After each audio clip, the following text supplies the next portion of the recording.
Kemarin saya ceramah, 2 hari yang lalu di depan Pak Jokowi saya ceramah. Bapak Presiden, di depan pintu surga, seluruh penghuni surga sudah mau masuk surga. Begitu mau dibuka pintu ternyata macet kuncinya Pak. Masuk lagi, tidak mau terbuka pintu. Tiba-tiba malaikat berkata, adakah yang bisa memperbaiki kunci? Maju orang pertama. Saya bisa malaikat. Siapa namamu? Momoto. Dari mana? Dari Jepang.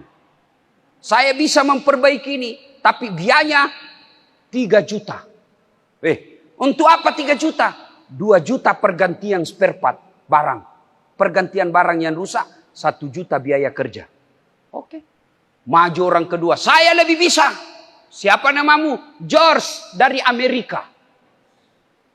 Tapi saya bisa memperbaiki lebih baik dari tadi. Tapi biayanya agak mahal. 5 juta rupiah. Kata malaikat, kenapa bisa lebih mahal? Dia bilang 2 juta biaya penelitian. Dipelajari dulu apa masalahnya. 2 juta pergantian barang rusak. 1 juta saja biaya kerja. Maju orang ketiga.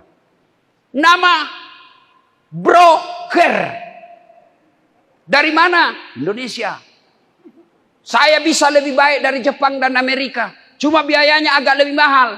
Berapa kau minta? 15 juta. Wih, kaget semua orang. Kenapa bisa lebih mahal? Dia dekati malaikat. Jangan ribut malaikat. 15 juta itu 5 juta untuk kamu. 5 juta untuk saya. 5 juta kasih orang Jepang dia kerja. Dia masih untung kalau dikasih 5 juta. Oh marah malaikat. Kau kira ini negaramu tendang masuk neraka. Langsung tak lempar. Ini yang rusak negara kita. Ya. Silahkan jadi pedagang. Cari nafkah apa saja. Tapi yang halal. Sahabat Nabi itu dulu. Nabi dan para sahabat. Kalau ada ceramah. Langsung dekat-dekat semua. Masapa iwere. Masapa baraka. Begitu mulai berdiri Nabi. Pada dekat. Kalau di sini saya lihat. Assalamualaikum warahmatullahi wabarakatuh. Pada jauh. Ciri-cirinya itu yang dekat-dekat dinding. Itu sudah tua kasihan. Bukan karena godaan setan. Sudah tua. Jadi wajar kalau dia jauh-jauh cari-cari panyandar-panyandar. Ciri-ciri sudah tua kasihan itu. Bukan zamannya setan. Tapi mencari duduk yang nyaman. Ibu bapak saudara-saudara sekalian. Suatu kali Nabi menuju ke perjalanan. Suatu tempat. Jadi kira-kira dari sini ya sampai ke depan pasar. Kira-kira seperti itulah. Ketika Nabi ke sana, Nabi melewati pemakaman, tapi bukan pemakaman Covid. Ya. Pemakaman biasa. Waktu Nabi lewat di kuburan itu, kompleks pemakaman, Nabi bersabda, "Ma peri-peri ko, langkahkan kakimu dengan cepat." Langsung sahabat begini semua. Sampai Nabi di tujuan. Setelah sampai di tujuan, Nabi pulang lagi. Lisusi. Kembali lagi. Rute yang sama. Melewati pemakaman. Begitu lewat pemakaman, seluruh sahabat kasih cepat lagi langkahnya. Nabi bilang, "Tidak usah, santai saja. Tidak usah buru-buru. Tidak usah buru-buru. Biasa saja jalanmu." Bertanya sahabat, "Ya Rasulullah, tadi waktu pergi, kami diperintah cepat-cepat. Sekarang tidak. Ada apa ya Rasul?" Nabi bersabda, "Andai saja kau diberi telinga seperti yang saya dengar, kau dengar ini orang disiksa di kuburnya. Ini orang dalam kubur disiksa. Tadi waktu pergi, saya tidak tega dan tidak tahan mendengar dia lama disiksa. Maka saya mau cepat jauh supaya saya tidak dengar dia disiksa. Icallai onna iye, icallai. Dek na lemuknya waku mangkalingai. Tidak betah saya dengar dia disiksa. Maka saya buru-buru cepat supaya saya tidak dengar. Disiksa ini dalam kubur. Pulang tidak lagi. Ibaratnya tadi waktu pergi didengar ditumbuk kepalanya. Pak, dok, duk. Nabi kasihan. Pulang tidak ada lagi tumbuk-tumbuk. Lalu sahabat berkata, "Kenapa ya Rasul?" Nah, tadi Allah perintahkan kepada malaikat. "Hei malaikat, sudah mi, jangan lagi kau siksa dia. hentikan siksaanmu. Kenapa? Tidak mungkin ini orang kusiksa, anaknya di dunia lagi belajar mengaji, membaca basmalah.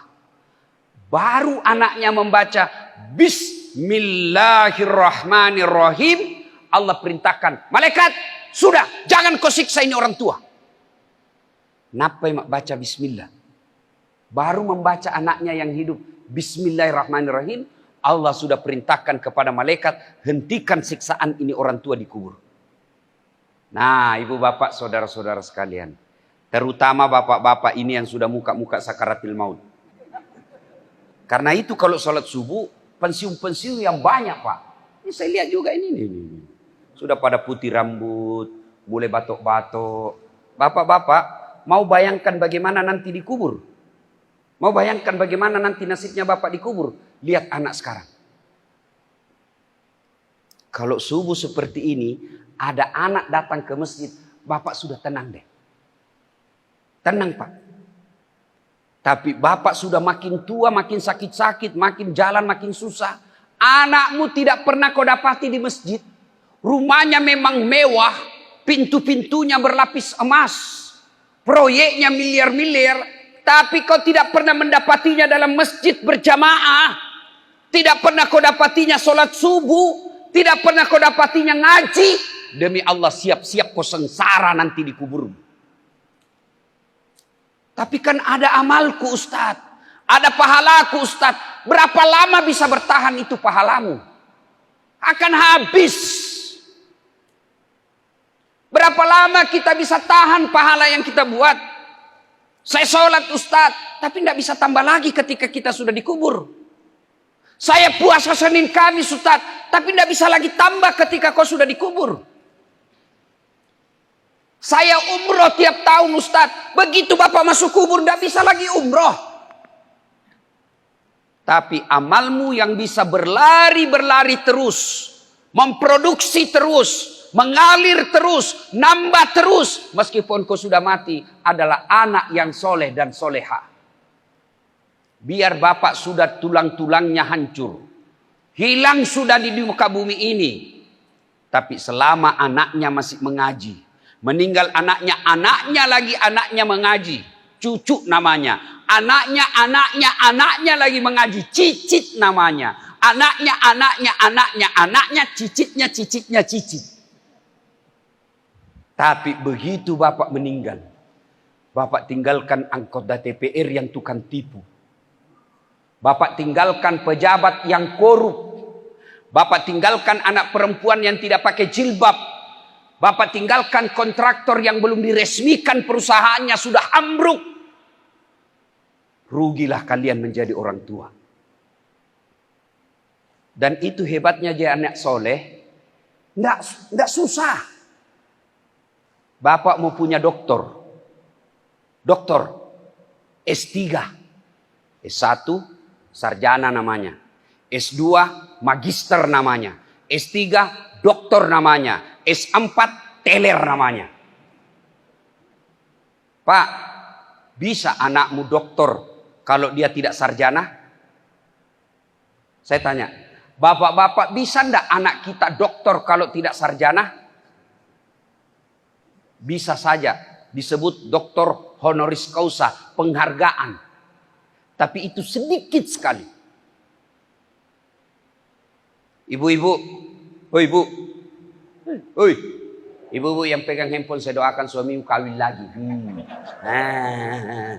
Bilang kak tadi simpan dulu HP-mu.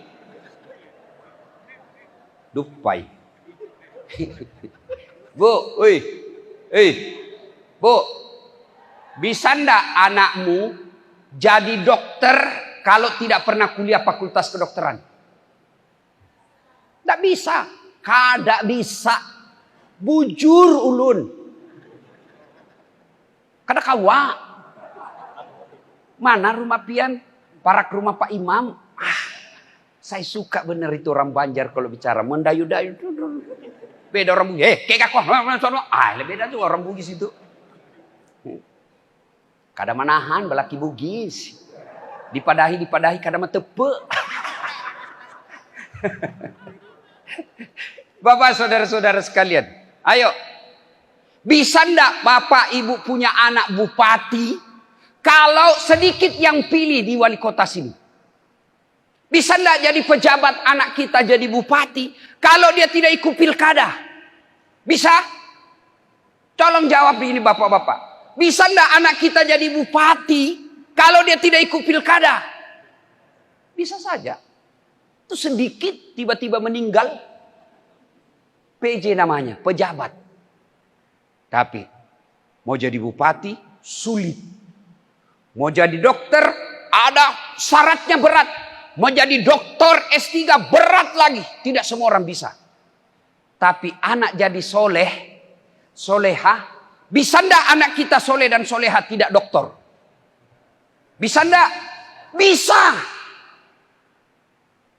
Bisa ndak anak kita jadi soleh dan soleha tanpa harus pilkada? Bisa. Bisa ndak anak kita soleh dan soleha padahal orang tuanya miskin? Bisa. Jadi soleh dan soleha anak kita tidak susah, tidak perlu biaya mahal, tidak perlu wajib pilkada, tidak harus sekolah tinggi-tinggi. Cukup ajarkan agama. Belajar agama tidak perlu ke luar negeri. Belajar agama tidak harus ke Jakarta. Tidak. Sini sudah ini belajar agama. Belajar agama tidak harus di pesantren. Siapa bilang wajib di pesantren anak-anak baru belajar agama? Enggak. Saya tidak pernah pesantren. Tidak pernah pondok. Bisa jadi ustadz. Dan bukan takabur. Alhamdulillah sekarang di Indonesia penceramah yang paling banyak penontonnya Das Atlati. Berapa penonton viewer saya di YouTube sekarang Pak? 184 juta. Sudah lebih penduduk Indonesia sedekahnya. Dan dia tidak pernah mondok. Bagaimana caranya bisa Ustaz? Didik anakmu. Didik anak. Mendidik anak sudah diajarkan. Ini nih, pian-pian sabar rataan. Dia bilang orang, Ustaz bagaimana Ustaz bisa mau cepat bahasa pandai belajar bapender Banjar? Gampang. Cari istri orang Banjar, cepat sudah itu. Kada wani. Apalagi kalau istri pertama mau Bugis, gerik kok. Saya bilang coba kutikam kok. Nah, mendidik anak. Kata Nabi, telutu kewajibanna tomatoi loriana nih. 3 kewajiban orang tua kepada anak. Artinya apa? Dosa pian-pian semua kalau kada memberinya. 3. Apa itu? 1. Lahir anakmu kasih nama yang baik. Maka begitu lahir anak, telepon ulama, telepon ustadz. Ustadz, saya lahiran, tolong kasih nama anak saya ustadz. Kalau bisa jangan ke SMS, jangan ke WhatsApp, telepon sebagai kemuliaannya itu ulama. Ini kamu SMS. Sudah SMS saya lagi kok suruh bayar. Ada juga itu SMS saya Pak. Nomor ini gagal mengirim pesan. Jika Anda setuju membayar Rp460 ketik yes. Kau sudah mau dikasih nama kita lagi kau suruh bayar. Seke. Ya. Telepon. Lebih bagus kalau kau sekampung datangi itu ulama. Bukan kau muliakan Das Atlatifnya, tapi kau memuliakan ulamamu. Dan itu ajaran agama. Jangan kalau pejabat kau datangi, kau cium tangannya, padahal baru tanda tangan korupsi. Tukang tipu, pembohong, kau muliakan, datang di rumah. Iya Pak, iya. Beleng-beleng. Ustadz, guru, ada anak saya nih. Lahiran, monggo kasih nama Ustadz. Saya mau dia penghafal Quran. Apa nama? Perempuan. Kasihlah nama Hafizah. Karena begitu dipanggil Hafizah, artinya wahai penghafal Quran. Semua yang panggil, dia doakan anakmu jadi penghafal Quran. Kasih nama yang baik. Jangan nama yang baik, nama artis. Apa nama artis itu? Kasih nama-nama ulama. Nah, saya kasih kau nama Khalid. Itu ada sahabat Nabi dulu. Panglima perangnya Umar bin Khattab. Menyebarkan Islam gagah perkasa. Tidak ada satu jengkal pun badannya yang tidak ada bekas perang. Bekas-bekas parang, bekas tombak, bekas panah, penuh badannya. Karena apa? Menyebarkan Islam. Saya mau kau seperti itu nak. Khalid bin Walid. Akhir perempuan. Nak, saya mau kasih kau nama Sumayyah. Siapa Sumayyah? Inilah umat Islam pertama yang mati syahid. Orang Islam pertama yang mati mempertahankan kemuliaan Muhammad sallallahu alaihi wasallam. Disuruh menghina Muhammad tapi diludahi mukanya Abu Jahal. Marah Abu Jahal, dia tombak, meninggal dia Pak, diikat. Saya mau kau seperti itu cintamu kepada nabimu. Kau pertaruhkan nyawamu demi memuliakan nabimu nak. Saya mau kau seperti itu. Lahir anaknya, nak saya kasih kau nama Lionel Messi. Saya mau kau jago main bola seperti Lionel Messi. Lionel Messi baru PC. Bagaimana mau jago main bola? Nah sampai sekarang PSSI selalu ribut. Ribut lagi. Kalah lagi PSM kemarin sama Borneo. Sekali PSM, tetap PSM. Hidup PSM. Ayo, satu kasih nama yang baik. Itulah dulu orang-orang Bugis Pak, kalau dia kasih namanya. Karena kasihan mereka belum tahu kalimat-kalimat Arab. Mereka belum tahu bahasa-bahasa Arab. Maka mereka memberikan nama-namanya anaknya yang ada marwah di dalamnya. Ada harapan besar di dalamnya. Kasih nama, nak, namamu siapa? Latanri Tetah. Itu artinya tidak ada yang berani sama kamu. Nah, saya kasih kau nama Laten Risau. Apa artinya? Tidak terkalahkan. Orang Bugis. Ada juga Ambo-Ambo. Ambo Dale. Murah rezekinya.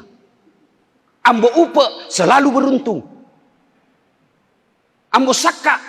Tidak pernah lolos pilkada.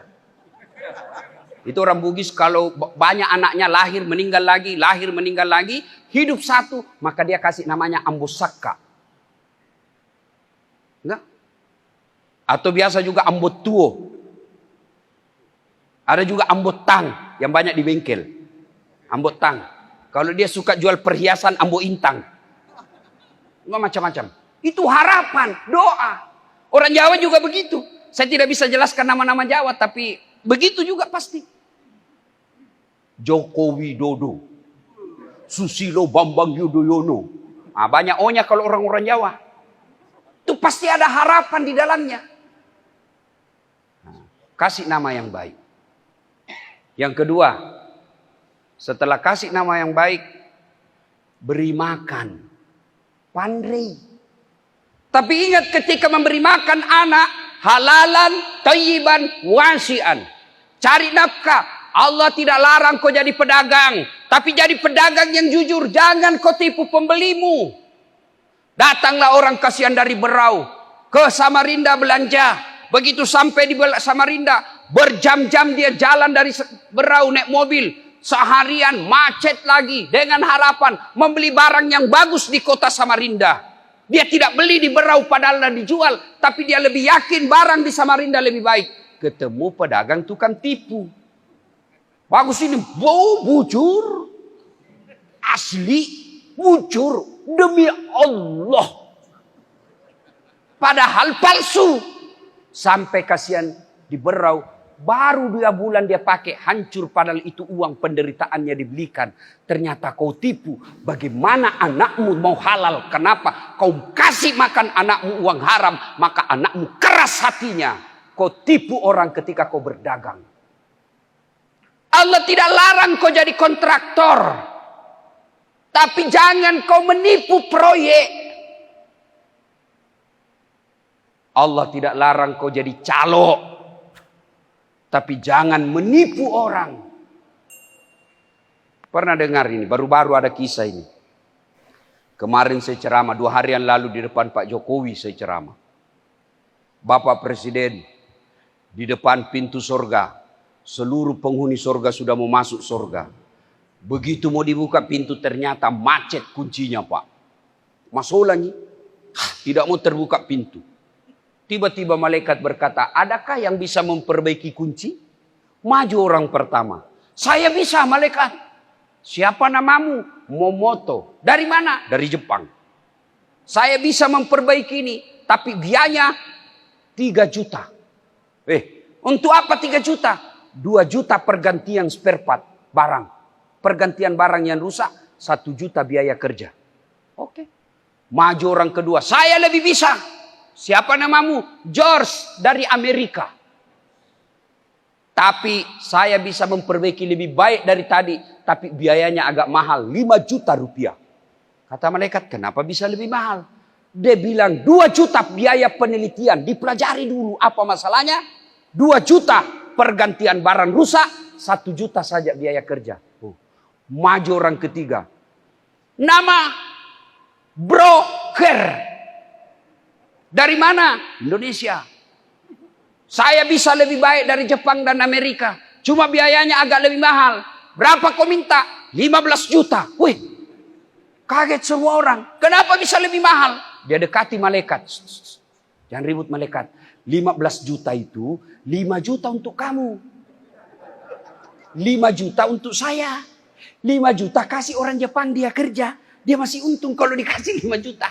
Oh, marah malaikat. Kau kira ini negaramu, tendang masuk neraka. Langsung tak lempar. Ini yang rusak negara kita. Ya, silakan jadi pedagang. Cari nafkah apa saja. Tapi yang halal.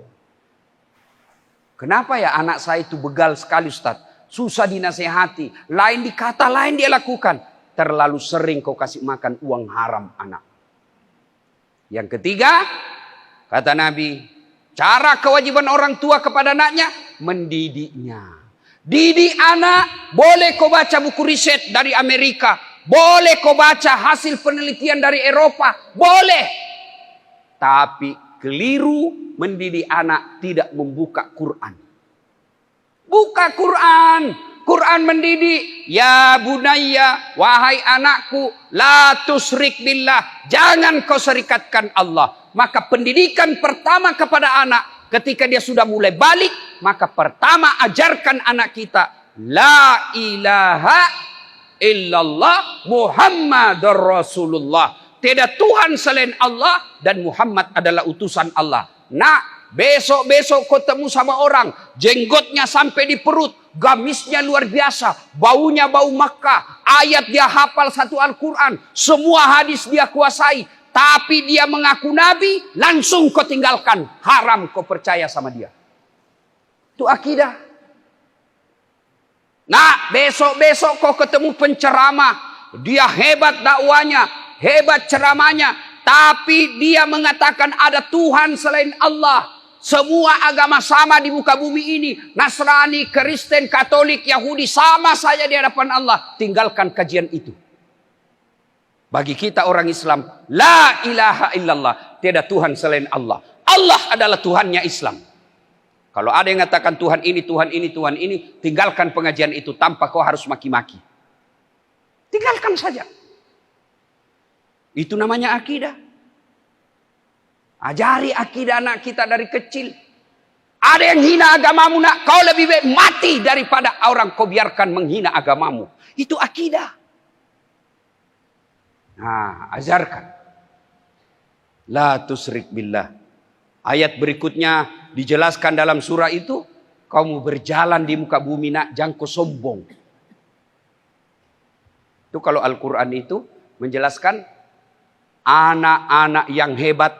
Al-Quran kata, tinggalkanlah anakmu seperti pohon yang akarnya menjulang ke bawah. Banyak akarnya dan kuat. Kena angin, kalau pohon kuat akarnya, kena angin paling rebah, naik lagi. Kena angin kencang, naik lagi. Kenapa? Karena akarnya kuat. Itu akar menurut para ahli tafsir akidah. Kalau dia akidahnya baik, dia bergaul kemana saja, cobaan apa saja dialami, dia tidak akan jatuh. Paling dia bengkok, naik lagi. Akidahnya kuat. Lalu Quran lagi menggambarkannya. Dan dahan rantingnya kokoh, naik ke atas. Artinya apa? Dia punya rumah yang baik. Dia punya sistem ekonomi yang mapan. Dia punya kehidupan yang baik. Tapi yang ketiga, anak yang baik itu kita tinggalkan menurut Quran. Dia punya buah yang banyak dinikmati orang. Artinya apa? Kuat akidahnya, bagus ekonominya, tapi dia dermawan, hartanya dinikmati oleh orang banyak. Itulah anak yang baik. Nah, ibu bapak, saudara-saudara sekalian. Setelah kita kasih makan yang halal, kita didik, kasih nama yang bagus. Jangan pernah melupakan bahwa hidayah datang dari Allah, maka kita doakan. Selesai sholat bapak doakan, Allahumma rabbi habli minas sholihin. Tidak harus Dasat Latif yang doakan. Tidak harus guru kita yang doakan. Siapa saja yang doakan boleh. Tapi lebih utama dari bibir ibunya yang doakan.